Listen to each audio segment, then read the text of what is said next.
Bem-vindos a todos a mais um Café Filosófico aqui do Mileto Academy, promovido pelo Instituto Mileto. E hoje, pessoal, a gente vai fazer uma coisa um pouquinho diferente que nós estamos vindo estruturando há algum tempo já, fazendo isso há alguns dias, né, construindo esse novo formato de Café Filosófico, que é um formato onde nós vamos discutir as notícias do mês passado, né, do mês que se passou, no caso de hoje, de setembro, né? E a gente vai tentar, lógico, sempre dar uma visão mais filosófica, um aprofundamento mais, né, um tratamento filosófico a questões que são mundanas, cotidianas, que nós vemos nas redes sociais o tempo todo, né, que abalam ou não o nosso dia a dia, o nosso cotidiano. E são questões que às vezes passam despercebidas, mas toda questão tem um tchan filosófico por trás, né?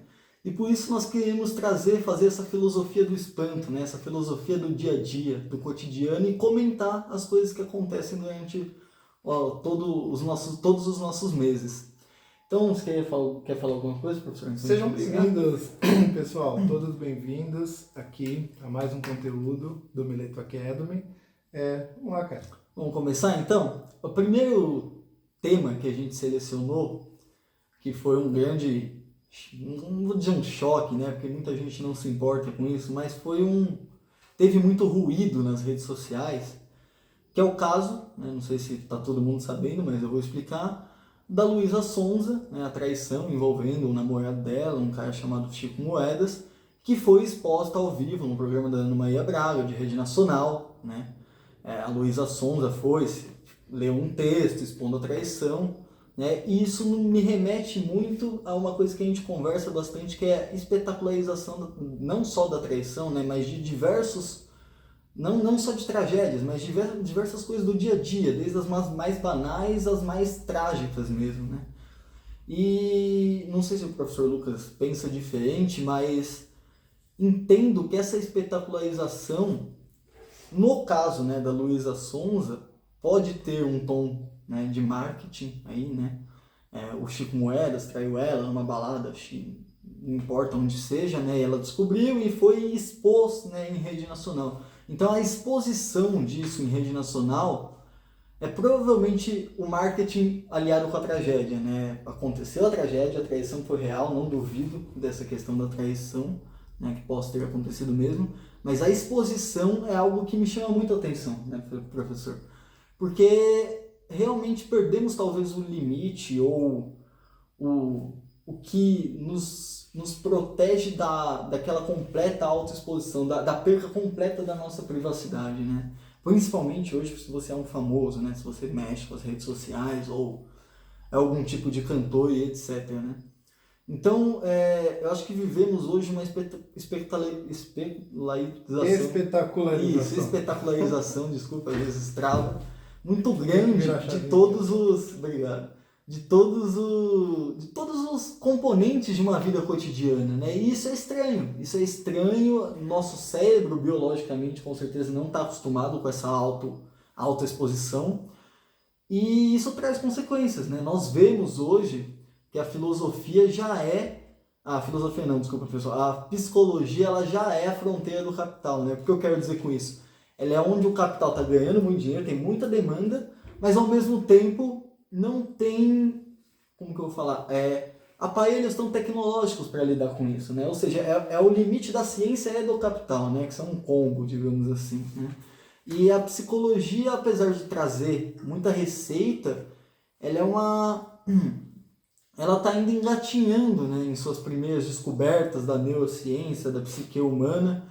E, por exemplo, vivemos epidemias de ansiedade, de transtornos psicológicos, né, de depressão e diversos outros. E isso pode sim, e com certeza está muito ligado a essa autoexposição, né? Principalmente no caso da ansiedade. Quem não fica aí ansioso sabendo que literalmente todo mundo está apto a te julgar, né? Julgar sua vida, julgar aquilo que você gosta, que você não gosta. Então isso com certeza gera gatilhos de ansiedade que podem se tornar depressão, né? O pessoal fala muito separado de ansiedade e depressão, mas uma mexe com a outra, né? Uma pode gerar a outra, o professor Lucas sabe disso muito bem também. Então, entendo que toda essa questão de autoexposição está afetando muito o lado da psique humana. Eu gostaria de tentar até de perguntar para o Lucas, onde você acha que a gente vai chegar com tudo isso, né? Você acha que realmente viveremos épocas onde a saúde mental humana chegará num ponto crítico? Exato. Eu me fez recordar no último Café Filosófico que a gente gravou, no último conteúdo, quando a gente abordou a questão de como a imagem hoje se tornou um produto, né? De certa forma sempre foi, em pouquíssimos casos, na questão como você falou, dessa questão da espetacularização, essa exposição midiática. A diferença é que hoje a mídia, ela está na nossa mão, né? Ela está literalmente na mão de todos, né? Todos somos um canal de transmissão. Exatamente. Antigamente, mas não vamos nem muitos anos atrás, quando você queria necessariamente se expor, você necessitava junto expor o seu trabalho, trazer o seu trabalho no bojo, até porque, por isso, grande parte dos famosos, né, eles eram, por consequente, artistas, né, sejam da música, da cultura, da atuação, né, das artes cênicas. Então a gente acabou tendo essa associando, né, artistas com famosos, famosos artistas. Até hoje predomina, de certa forma, sim. Só que é o caso que você falou. Hoje, todos nós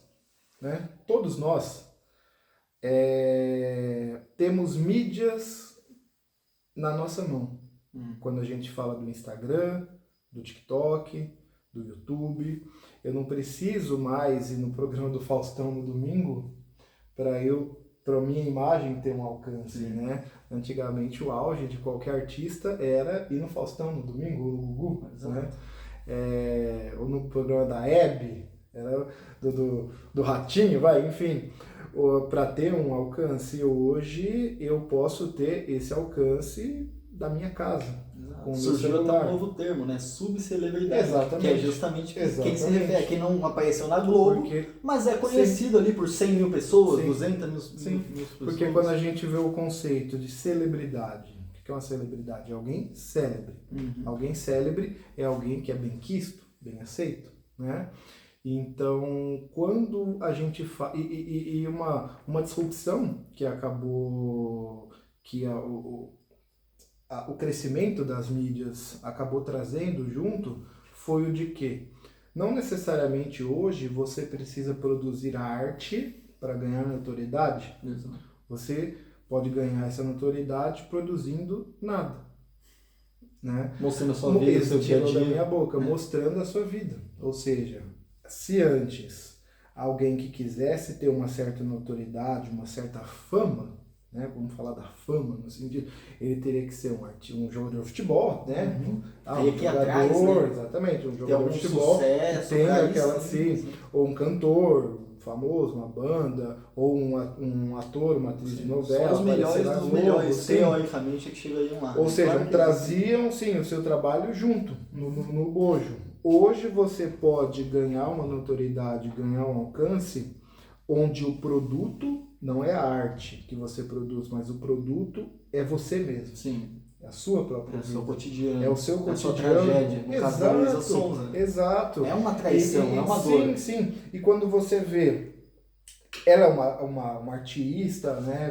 Trabalha com música, só que o contexto no qual ela está envolvido, e faço até um dom de mandinar aqui, fazendo uma previsão de que vai acompanhar, eu acho que é irreversível, com os novos artistas a partir de agora, onde vai ser impossível você dissociar a vida pessoal do trabalho que aquele artista produz. É interessante que já ocorre até um movimento no sentido de que, por exemplo, jogadores de futebol são obrigados a dar uma opinião política, por exemplo. Sim. Né? Isso vai cada vez se tornar mais comum, justamente por isso. Não importa mais de que ramo você vem, né? Para você ser uma figura célebre agora, você tem que estar expondo o seu dia a dia. Não importa mais, não basta expor suas campanhas, seu trabalho, sim, né? Você tem que expor o seu dia a dia, você tem que expor suas dores, suas felicidades, seus filhos, né? Sim. Então, isso é preocupante, por um lado, né? Mas, ao mesmo tempo, é interessante como isso gerou uma onda de capital dentro do marketing e provocou um crescimento gigantesco de pessoas conhecidas, né, subcelebridades, que só foi possível justamente por causa desse fluente dinheiro que está entrando, né, porque sem dinheiro não suportaria essa questão, não teríamos tantos famosos. Então isso está cobrando um preço, por um lado, né, na questão psíquica, psicológica, de como a gente lida com a autoexposição e com as cobranças que a autoexposição te impõe, e por outro lado, é uma façanha, um acerto, um êxito muito grande do capital, né? Porque o capital percebeu que ali está o interesse da grande massa. O capital precisa de mídia. Sim, e aí ele percebeu que através desses influenciadores do dia a dia, eles conseguem influenciar o consumo de uma maneira muito mais fina, digamos assim, muito mais incisiva. Porque uma coisa é eu ver até um ator famoso num comercial de TV. Agora, outra coisa é eu todo dia que vejo aquele cara, que mostra a vida dele, que tem algumas identificações comigo, falando desse produto. Né? Aí eu compro. Né? O marketing se torna muito mais pessoal e, portanto, mais forte. E isso vai ser passado tanto para as tragédias quanto para as alegrias. Né? Isso que é muito interessante, eu acho. Sim. E... Antes, você até poderia ser uma figura, uma personalidade e querer ter a sua vida pessoal reservada. Tinha essa possibilidade. Era só você não aparecer na cara, contigo, né? Porque as redes sociais hoje é uma revista caras dentro de um aplicativo. Exatamente. Né? Aquela coisa de sorrindo, atrás da praia. Eu não sei nem se o pessoal que tá vendo lembra da revista Caras. Páginas de fofoca que surgiam são uma coisa. Sim, exatamente. Eles mostram as fofocas no tempo real agora. Sim, essa é a diferença. Sim, também, né? Que era o quê? Pra quem não sabe, a pessoa lembra da revista Caras, era uma revista de famoso. O cara já basicamente fofoca de famoso. Nós já é um pouco velho, tá? Somos um pouco. Que mostrava os famosos super felizes, sim, né? Nas ilhas. Isso, né? Na ilha, na lancha, sim. Né? Cozinhando, com aquele sorriso de Colgate, né? Comercial. Aquele sorriso branco, né? Igual tratado digitalmente. Só que aí que tá. Hoje o que vende não é porque antes o que você mostrava nas revistas era a sua alegria, era a felicidade. Hoje são todos os sentimentos, tanto a alegria quanto a infelicidade, no caso da exposição de uma traição, quanto as querelas da vida como um todo, né? E o que quando você tinha falado na questão de como a mídia, né, como o marketing eu não digo nem se aproveita disso, não é um termo, mas como ele... Porque assim, o marketing, a publicidade, é notório, isso eu não estou reinventando a roda, que a publicidade ela precisa de mídia. Sim. Né? Ela precisa de mídia para vender. Né? Sempre foi assim, desde a época dos jornais impressos, né? Eu falo época como se não tivesse, ainda tem, né? Mas onde eu quero anunciar, por exemplo, eu tenho uma loja, eu quero anunciar a minha loja, o que eu tinha que fazer antes, né? Poxa, eu não tenho verba para anunciar na televisão, é muito caro, é caríssimo.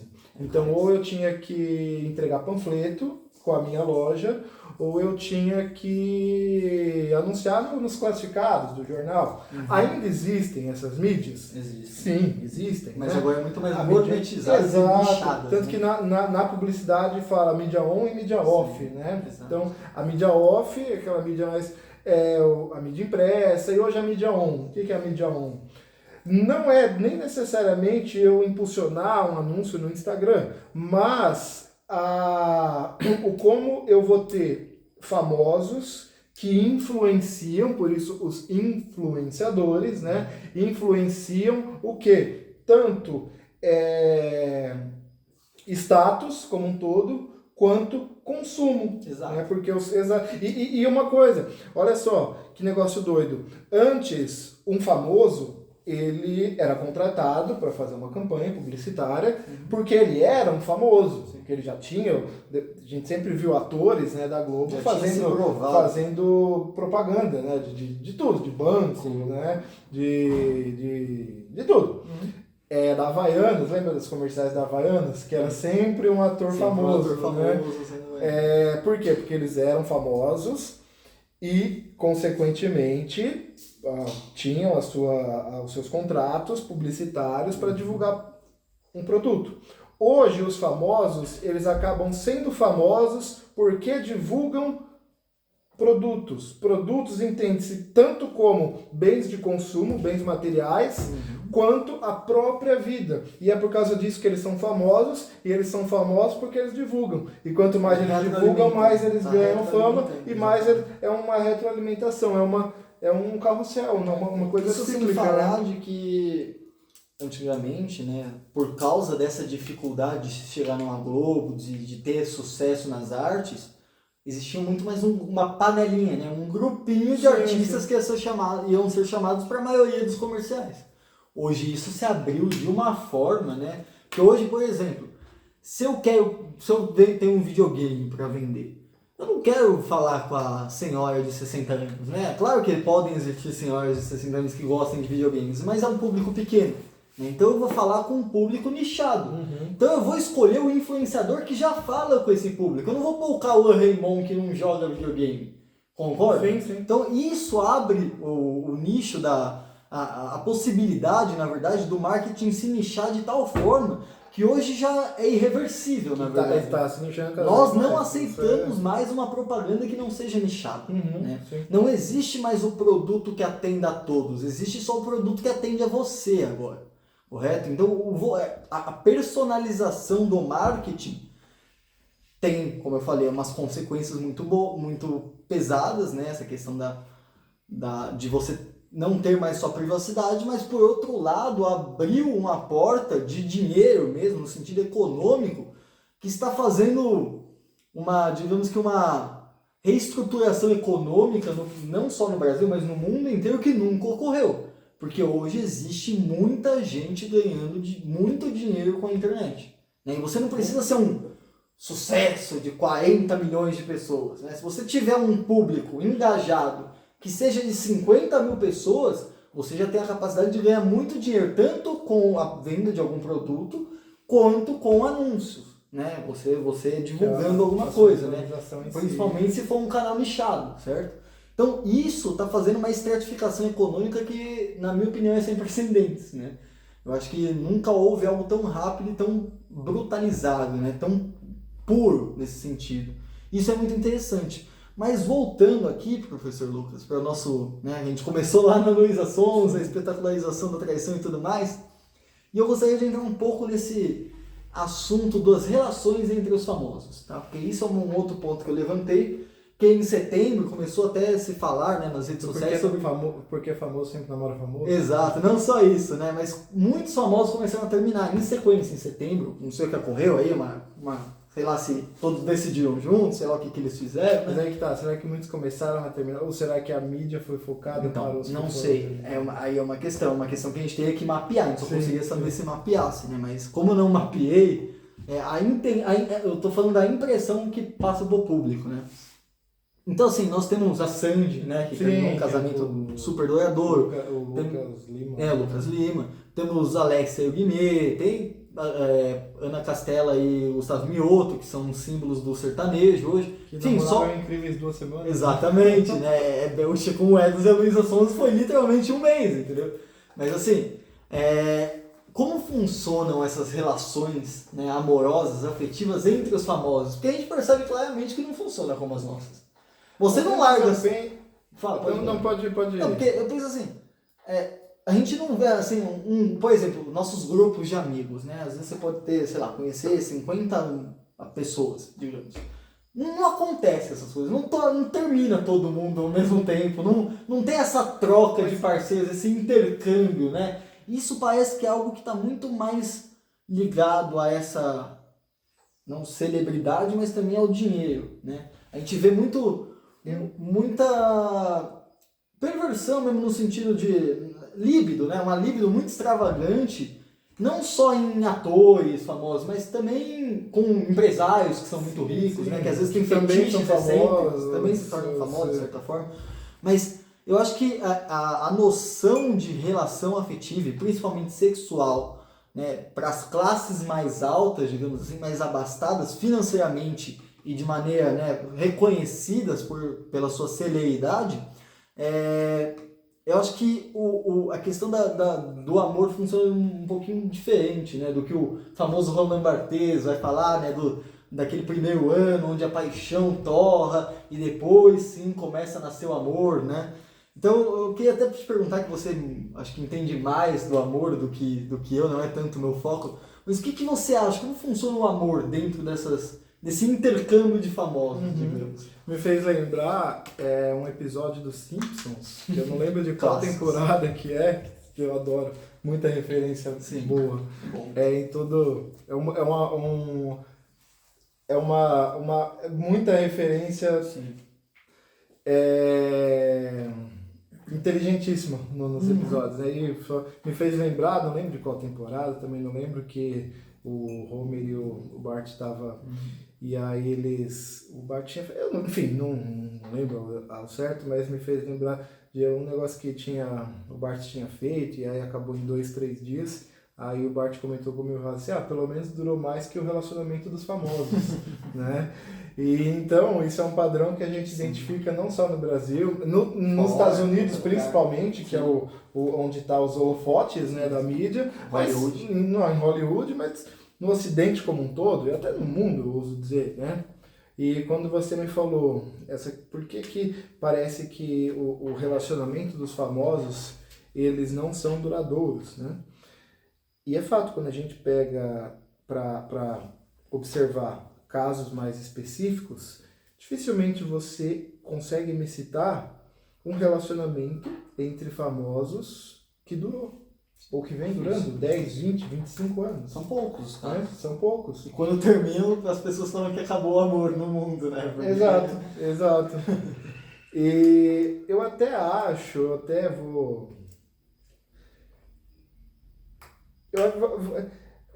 É quase aquela questão um pouco mais... Eu não sei se seria quase medieval o negócio de você se relacionar por imagem, quando os reis e as rainhas, eles se relacionavam, não por amor, mas por política. Sim, talvez. Então, por influência, por expansão.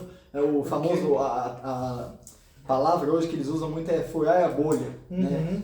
Ou seja, furar o seu nicho, sair do seu nicho e se expor para mais um público. Será que a gente não está vendo, observando resquícios de uma sociedade? Isso está usando só como um exemplo, uma metáfora, né, para ilustrar, mas uma analogia.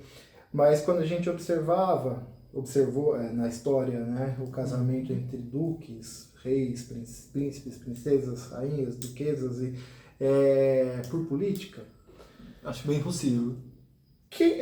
Quando você olha, você falou da Ana Castela e do Mioto, né? E hoje são um dos maiores dentro do sertanejo, sim, um novo sertanejo. E eu lembrei de quando eles começaram a namorar, por isso que eu tava almoçando com a minha mãe, né?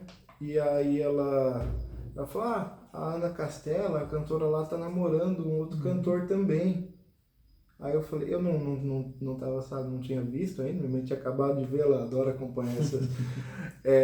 Aí eu falei, não vê lá, ela tá namorando um outro cantor lá.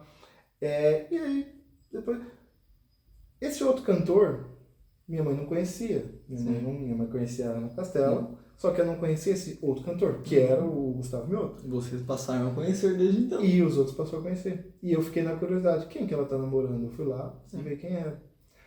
E eu não lembrava dele. Isso é literalmente furar a bolha. Eu não lembrava, eu já tinha ouvido, mas eu não lembrava dele, assim. E veio o quê? O marketing. Veio a imagem. Ele existe. esse artista existe. Então, quando a gente fala, por que famoso só se relaciona com famoso? Né? Claro que isso vai uma questão muito mais abrangente, uma questão social, né? Até porque, óbvio que os locais que eles frequentam, provavelmente famoso não vai no comer um cachorro quente aqui no trailer da esquina, né? Então eles vão em festas, em eventos, onde o ciclo social deles são compostos por os famosos, e claro, toda aquela... todo mundo namora e se envolve, se relaciona com alguém que faz parte do seu ciclo social, e com famoso não é diferente. Mas por que né, que famoso só se relaciona com famoso e os namoros e casamentos, né? Porque uma outra questão, porque famosos geralmente eles casam muito rápido. Sim. Né? Nós meros mortais, né? Primeiro namora durante um tempo, anos até, né? Não é uma regra. Claro, mas geralmente, eu acho que quem está assistindo vai se identificar, quando vai casar, primeiro, obviamente, experiencia um namoro de até porque casar é custoso. Sim, já vamos para famoso. O famoso, tipo, foda-se. É troco. Né? Igual o Ronaldo Fenômeno, que casou, acho que casa, um mês, um mês namorando esse cara, ele se casou lá no Palácio da França. Tem casos que a gente vê saindo no mesma noite os caras separam, entendeu? Casa na mesma noite, na noite de núpcias os caras separam. Então, mas aí que entra numa outra questão, será que é mais uma questão da luxúria, vou casar e foda-se? Eu acho que pode ter os dois. Quanto que é uma festa de casamento? 1 milhão? Tá, vou casar, mas e já para os réis mortais, o casamento é uma coisa custosa, né? Tanto na questão do evento, de fazer uma festa, quanto morar junto, ou seja, tem todo um rearranjo da vida do casal, né? De um e de outro. E tem famoso que casam e eles continuam morando em casas separadas, cada um na sua. Uma vez eu tava vendo, que eu não lembro quem que era, né? Que eles se casaram, ela morava no Rio e ele em São Paulo, né? E eles se casaram e ela continuou morando no Rio e ele em São Paulo. É bem louco isso, né? Mas, professor, vamos passar para o próximo assunto, que a gente já está falando há uns 20 minutos de relacionamento, né? Não é o nosso foco. E só, desculpa, Pode falar. do que você tinha me perguntado do amor, né? Não sei responder. Ninguém sabe. E ninguém nunca vai saber. Isso é verdade. Mas, bom, vamos passar por outro. Um outro assunto que eu destaquei, agora a gente saindo dessas questões de relacionamento e de redes sociais, tanto e indo para Hollywood, né? A greve dos roteiristas que tivemos aí, que é algo que realmente impactou toda a indústria cultural, né? Foi algo que realmente atravancou a maioria dos filmes, fez Hollywood perder muito dinheiro com isso. E dos roteiristas e também dos atores, né? Que se foi uma torna cadeia. dos atores. Começa com uma greve de roteiristas. E não sei se você viu que vai ter, os dubladores parece que já estão... Então, mas agora eles meio que já se resolveram. Né? Mas os roteiristas e dos atores foi quase que junto, né? Sim, foi quase que junto. Começou com os roteiristas, mas os atores logo abraçaram a causa, começaram a embargar todos os filmes, parar de filmar. E isso também complicou muitas séries que já estavam em produção, né? A gente tem muitas, a Netflix sofreu muito com isso, por exemplo, mas é engraçado que a Netflix é uma das culpadas a levar nessa greve. Por quê? Porque a Netflix ela começa a fazer uma coisa que ninguém nunca fez, que é investir em muitas produções, mesmo de muita gente desconhecida que você nunca ouviu falar e que não escreveu um filme na vida, certo? E nisso ela começou a colecionar alguns sucessos e 1 milhão de fracassos. Né? A Netflix ela é conhecida por raramente fidelizar para a segunda temporada uma série. E quando isso acontece é porque a série realmente fez um sucesso estrondoso. Porque a Netflix ela tem alguns algoritmos de comparação, inclusive, que são muito exigentes. Né? A série precisa ficar não sei quanto tempo entre os top 10 para conseguir ser... Então isso complicou muito e gerou um nível de trabalho para esses roteiristas que finalmente explodiu uma tensão que vinha de muito e muito tempo, muito antes da Netflix aparecer. Né? Roteirista sempre foi terceirizado dentro de Hollywood. E entra junto aí, que é importante cortar, tanto na dos roteiristas quanto na dos atores, a questão da inteligência artificial. Com certeza, né? com certeza. Também o medo dos roteiristas. Porque como a inteligência artificial... Nos atores, ainda... Só contextualizando, difícil, foi porque a greve dos atores, foi porque tinha um projeto, né, de algumas, um projeto tecnológico de algumas startups, de usar a imagem, onde eu vou, por exemplo, eu sou um ator de Hollywood. E você morre, por exemplo. Sim, e aí eles escaneiam o meu rosto, né, em 360, o corpo todo e a minha voz. E uma vez escaneado, eles podem utilizar a minha imagem eternamente, né? Tudo que eles foi ainda é uma inteligência artificial um pouco embrionária, né? Claro, a gente sabe que avança assim, não piscar de olhos. Mas a dos roteiristas já era uma realidade, já é uma realidade, né? Porque o ChatGPT, o ChatGPT 5, né, que é o que está o que tem a versão gratuita é o 3.5, tem a versão paga que é o 4, né, e o ChatGPT 5 ele conseguia criar roteiros assim absurdamente criativos, às vezes muito mais do que humanos, e textual, né? Lógico, voltando nos atores, era uma questão mais eu escanear e aí entra numa questão ainda, como eu disse, embrionária, ainda tem aquela, sabe? Até porque, enfim. Mas na dos roteiros, voltando, a dos atores é diferente porque geralmente é o ator que promove o filme. Então, eu quero assistir aquele filme lá porque é com o Leonardo DiCaprio, é com o fulano, né? Então, será que a partir do momento em que a imagem aí eu já vou entrar mais filosófico mesmo. Será que se a figura dele humana, a imagem dele não existir mais, haverá esse interesse do público? Porque, ele não é mais o Leonardo DiCaprio em si. Ele é uma figura, né? Um boneco utilizado. É um boneco, Então, a indústria poderia criar alguém mais bonito que ele, ou mais bonita do que a Margot Robbie, né? Então, já que é criado em computador, eu poderia criar alguém perfeito nos mínimos detalhes. Mas aí também nós mexemos na questão tanto da idolatria quanto de uma saudade. Na idolatria, sim. Mas também de um sentimento de conhecimento daquele ator. Eu vivi na época desse ator. Sim, sabe? sim. Eu nasci, eu vi esse ator vivo. Porque, sim. Uma nostalgia. Isso, ele passaria a ser um boneco. Sim, mas é interessante levar até que ponto isso pode ser explorado antes de se tornar maçante e cansativo. Sim. Né? Por exemplo, o Morgan Freeman. Puta ator, gigantesco, o cara. Infelizmente já tá velho, a gente sabe que uma hora vai falecer. Sim. Né? E aí imagina que alguma dessas empresas consiga o jeito de imagem dele, consegue tudo. E aí todo filme que ela faz, ela põe o Morgan Freeman, sei lá, tropeçando em algum lugar e caindo. Aí eu vou ser mais essencial, eu vou ser mais ontológico, né?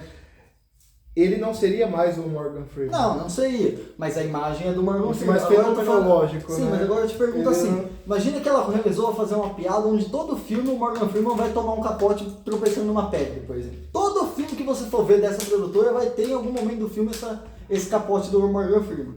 Isso pode influenciar muito como o público enxerga o Morgan Freeman. Se ele é um grande ator, se ele não é... Se é só uma ferramenta de comédia, né, para puxar um riso besta ali, se é uma questão, né, uma marca registrada talvez da empresa. Então, as chances de a imagem ser esvaziada do sentido original dela, né, de toda essa nostalgia, de toda essa idolatria perante o ator de carne e osso, a chance de ser esvaziada é muito grande, de ser preenchido com outros. Vira uma animação. Sim, exatamente. Tipo uma animação da Pixar, só que real. Sim. E quando você... E aí na animação você pode fazer literalmente o que você quiser. Porque, né? sim, o Shrek. Não existe um ator que é o Shrek. E na animação você pode fazer coisas muito mais bizarras do que numa realidade. Sim, né? sim. Então também tem isso. A fantasia. Sim, Mas e agora voltando nessa questão dos roteiristas, né? Porque toda essa questão filosófica aqui da imagem, da questão da idolatria, porque muita gente que é fã de um determinado ator, às vezes assiste o filme por causa do ator. Com certeza. Eu amo Tom Hanks. Poxa, sai um filme novo do Tom Hanks, eu vou assistir. Às vezes nem gosto muito do filme, mas eu vou assistir porque é com o Tom Hanks, né? Mas já nos roteiristas que são os behind the scenes, né? Que estão por trás das câmeras, que é onde, eu não vou assistir esse filme porque foi escrito pelo roteirista. Quer dizer que a maioria das pessoas sabe quem escreve os filmes. Os créditos finais, a gente não sabe. Sim, exatamente. E aí que tá, o ChatGPT tem essa capacidade, hoje já é uma realidade, hoje, agora, né? Não é algo, ainda vai se desenvolver. Não, agora, já, hoje.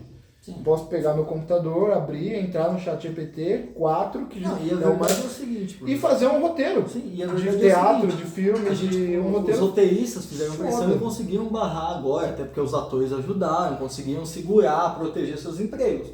Mas o fato é que o capital é um rolo compressor. O capital não vai ser parado por meia dúzia, né? Claro. Por alguns setores e vai parar de usar uma tecnologia que tem um potencial gigantesco disso. Então, assim, em algum momento isso vai acontecer. Isso é um fato, né?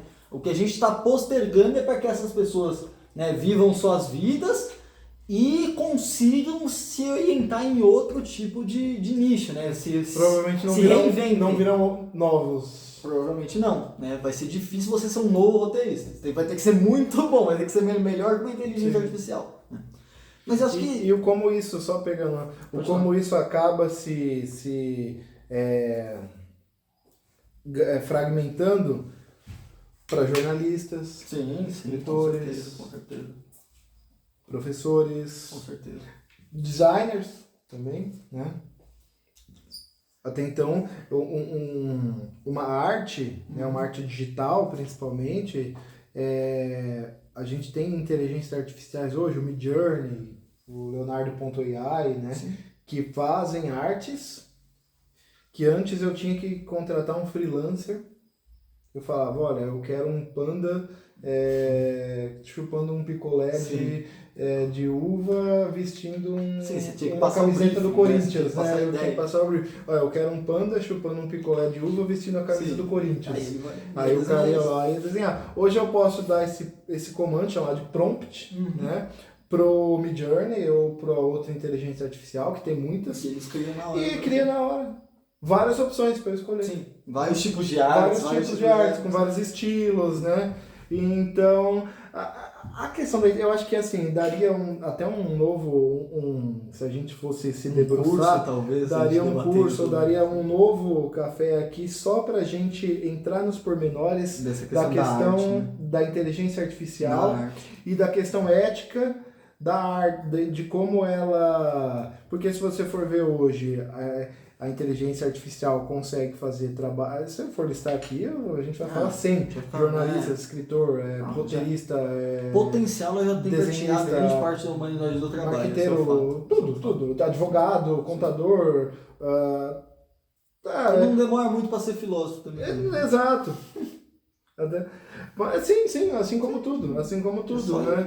E olha só que negócio curioso. Há um tempo atrás, quando a gente falava de como e inclusive está no curso do Caio, o futuro do trabalho, né? De como as máquinas podem tirar o nosso emprego, que está disponível para vocês aqui na plataforma. Se a gente comentasse com quem quer que seja alguns anos atrás sobre como a tecnologia vai eliminar os trabalhos, a gente ia pensar e associar com os trabalhos menos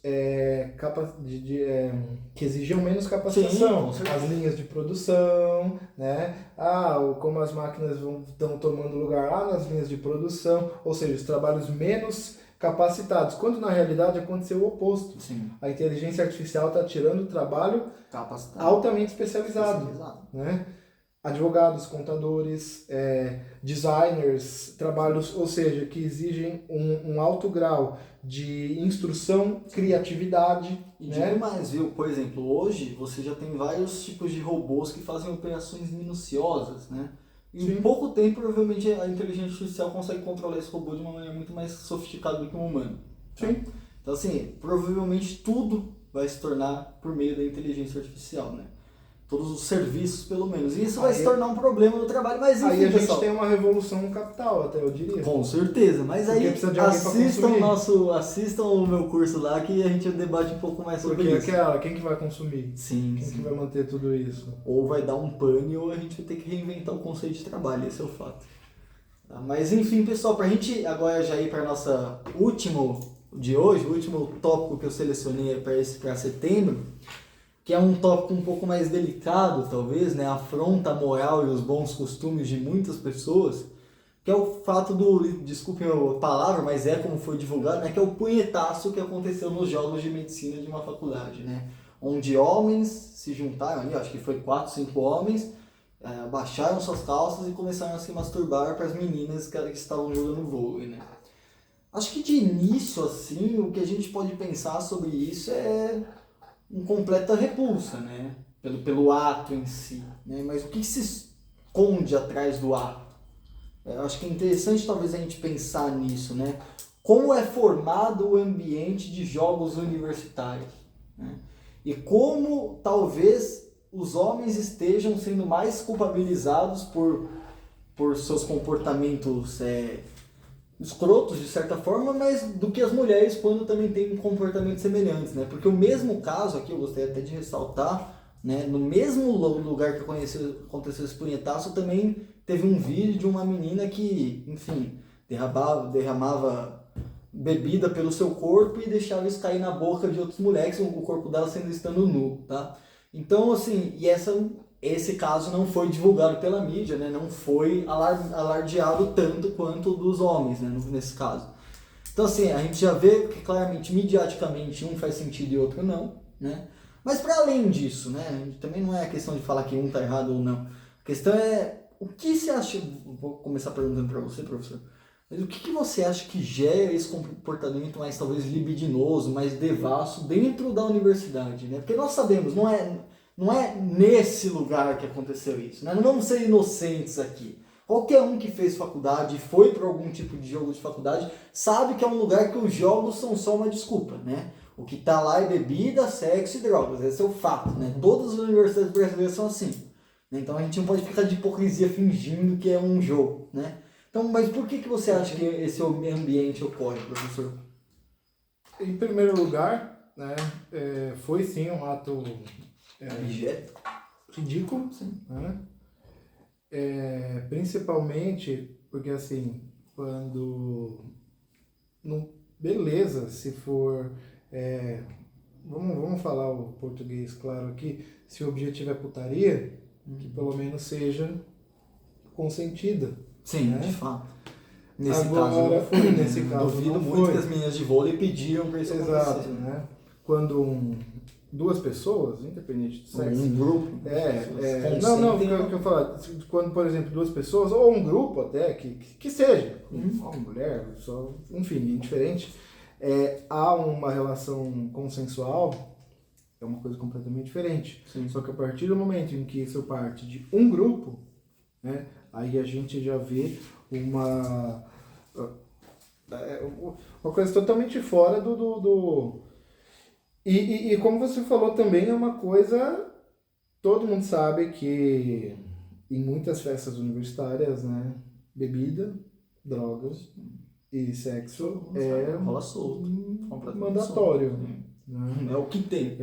A música é literalmente um detalhe. Exato. Mas assim, é uma questão extremamente delicada o como isso pode influenciar, e aí eu já quero entrar numa outra questão, né? Da questão da generalização. Né? Eu acho que... a gente não vai citar aqui o nome da universidade, né? Por questão ética, né? Quem quiser saber, sim, eu acho que já até sabe, mas é aí que tá. Então quer dizer que todo mundo que faz medicina naquela faculdade age dessa forma? Não, com certeza não, né? A gente viu que não. Obviamente não, porque um grupo com talvez... E principalmente... 4 ou 5 homens. No modo que tinha 4 ou 5 ali na festa, tinha outros 80 trancado na sua casa estudando. Ou na arquibancada torcendo. Ou na arquibancada até torcendo, bebendo, mas não divertindo. cometendo um ato. Exato, porque a bebida Sim. é uma... Mas sabe o que eu me questiono um pouco, professor Lucas?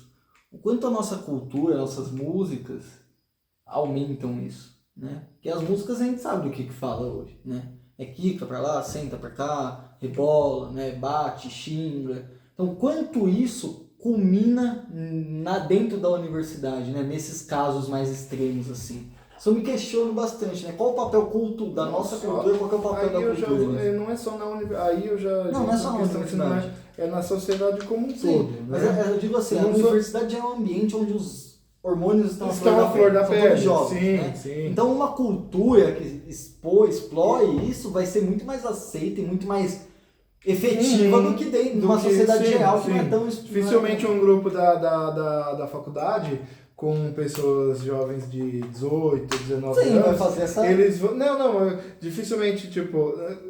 Não generalizando também, como eu disse, toda generalização é burra, né? Como diz o Pondé. Sim, mas pensando. Mas, sim, dificilmente um grupo de 18, 19 anos da faculdade, eles vão se encontrar num sábado à noite para ir na ópera. Sim, difícil. Né? Alguns, talvez. Talvez. Você faz faculdade de música, talvez. Exato, sim. E só quando a gente fala, pessoal, nessa questão da música, né, das letras, o nosso objetivo não é cagar regra. Sim, né? não. Longe a gente tentando pensar as consequências filosóficas, mas culturais. sim. E assim, quem quer... Cada um ouve a música que quer, exato, né? Exato. Mas... Aí que tá. Mas isso é uma produção de cultura. Como produção de cultura a gente precisa pensar. Sim, por quê? Porque, sim, isso já não... Já vem desde quando a gente fala principalmente, por exemplo, do funk, né? Que talvez é o gênero que mais... Onde as letras, elas mais são...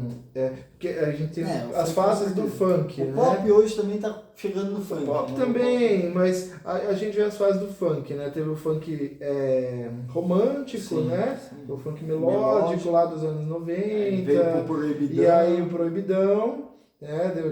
Que é onde exaltava o crime, né? E aí depois o funk ostentação, onde exaltava o consumo. O Proibidão não era só o crime, né? Mas também o sexo explícito. Né? Sim, hoje, sim. Não é mais o sexo explícito. Em suma, o Proibidão era mais funk das facções. Sim, mas por exemplo, hoje, antigamente o Proibidão, ele falava os nomes das partes genitais, ele tinha um negócio mais bruto, sabe? Hoje é um negócio de quica pra cá, senta pro pai, né? É um negócio mais metafórico. Mais é o mesmo sentido, é a mesma coisa, só que é mais talvez poético, né? De certa forma. Então é interessante como mudou o funk mesmo, né? E como o termo... A novinha, né? Sim. Senta novinha, a novinha senta... Novinha pro pai, novinha faz isso, aquilo. Você sabe qual que é... Eu estava lendo uma reportagem, o Pornhub, né? Todo mundo conhece, uma das maiores plataformas de conteúdo erótico do mundo, divulgou uma reportagem que o termo mais buscado na plataforma em 2022 foi teens. Que é jovens, né? Adolescentes no Brasil, quase, né? adivinha qual que foi no Brasil? Travesti? Novinhas. eu vi uma vez que o Brasil também tinha uma grande tara por travestis. Então, mesmo sendo um dos países que mais mata. Exato. Não, sim. Tanto que na indústria pornográfica, o Brasil é referência no conteúdo transexual, sabe? Mas olha só que curioso. A partir do momento em que a gente vê que o termo, como foi divulgado, né, mais pesquisado em 2022 foi novinha, né? E como a música e a cultura faz uma certa... Me ajuda a achar... Como influenciam nisso, né? Não tinha pensado por isso. A gente já entra numa questão muito séria, que é a pedofilia. Sim. Né? É uma questão complicada. Porque a partir do momento em que alguém... Lógico que são coisas completamente diferentes, né? Em todas as plataformas é vetado, obviamente. Mas querendo ou não, há um estímulo, né? Mas há um estímulo de quanto mais jovem, mais alcance tem, né? Sim. Inclusive, o algoritmo vai entender assim. Sim, inclusive era nos Estados Unidos, né? Tinha uma produção, né? Que não era, eu não lembro se era o nome do filme, não sei se era da produtora do filme, enfim, né? Que falava Yesterday I Was 17, né? Que era focado em... Ontem eu tinha 17. Ontem eu tinha 17, né? Ou seja, atrizes, por lei, obviamente já são maiores de idade, já podem assinar o contrato, como se fosse uma... assinam um contrato, porque já tem 18 Sim. pela lei, né? Mas o próprio marketing, tipo, Yesterday I was 17, ontem eu tinha 17, né? E inclusive elas mostravam até borrado no número, né? Mas mostrava o RG, o documento, sim. Né? Realmente mostrando que ela fez 18 recentemente, né? Ontem ou na semana passada, né? Como isso é influenciado pela cultura, né? A pedofilia é uma questão altamente repugnante e criminosa, né? Isso, mas enfim, a gente está aqui para falar nesse espectro, né? Mas como fazendo um paralelo, mas como a cultura influencia nessas questões, né? Sim, quando teve a masturbação coletiva lá dos alunos da medicina, né? Quando teve essa masturbação, pode ter certeza que eles não estavam ouvindo ópera, né? Então tem essa questão, sim. Né? Então, é complicado. É aquilo, o ambiente já é propício. Se a cultura exponencia isso, vai chegar nos limites, né? Vai passar do limite da nossa moral, né? Porque nós decidimos, como sociedade, que isso não é aceitável, que isso é um atentado ao pudor, certo? Que isso é assédio, né, de mulheres. Então, como civilidade, como civilização, nós decidimos cultuar esses valores, né? E quando nós produzimos uma cultura que leve o comportamento humano ao limite desses valores, nós estamos criando problemas para nós mesmos, né? Isso é interessante de se notar. Mas enfim, professor, você tem mais alguma coisa para dizer? Eu acho que é isso, né? Senão a gente vai acabar... senão a gente vai acabar se estendendo muito e fica chato para quem assiste. Mas a gente só tem a agradecer quem acompanhou até agora, quem ficou com a gente até agora. Muito obrigado a todos. Continuem acompanhando lá o nosso Instagram, do Instituto Mileto. E aqui com a gente no Mileto Academy. E até a próxima, pessoal. Tchau, tchau.